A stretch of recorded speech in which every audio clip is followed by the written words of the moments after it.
டேய் மச்சான் படத்துக்கு கூட்டு போடா. மச்சான் நீ கூட்டு போடா. டேய் நீ கூட்டு போடா. நீங்க கூட்டு போங்கண்ணா. மச்சான் நீ கூட்டு போ. இப்படியே பேசிக்கிட்டே இருந்தா என்னடா அர்த்தம்? எது பெருசுன்னு அடிச்சு காட்டு. டேய் நீ கூட்டு போடா. ஏய் நீ கூட்டு போடா. நீ தான் கூட்டு போடா. மாப்ள. ஏய் நீ கூட்டு போடா. 3 வருஷம் என்ன கூட்டு போங்கடா. ஏய் நீங்க கூட்டு போங்க. மச்சான் நீ கூட்டு போடா. நீ கூட்டு போ. ஏன் போன மாசம் நான் தான கூட்டு போனேன். போன வருஷம் நீ கூட்டு போனல. இந்த மாசம் நான் கூட்டு போனேன்ல.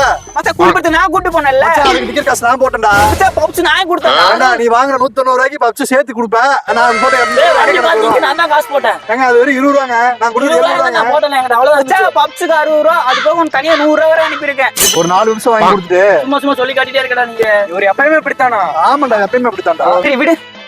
நீ படத்துக்கு கூட்டு போ. ஆனா நான் இன்டர்வல்ல நான் வாங்கி தரேன். எது அந்த 4 பப்ஸ்.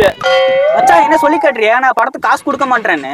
சொல்லிலாம் கட்டல ஓப்பனா சொல்றேன். சத்தியமா நீ போடவே மாட்டேன். ஆமாண்ணா. மச்சான் அதெல்லாம் எனக்கு தெரியலடா. படத்துக்கு காசு போனவன் அனிசியா ஒரு மாதிரி இருக்குடா. வேணா ஒண்ணு பண்ணலாம். இன்டர்வல்ல நான் பப்ஸ் வாங்கி தரேன். அது காசு நான் கேரண்டி. ஏய் நான் கேரண்டி. ஏய் நான் கேரண்டி. ஏய்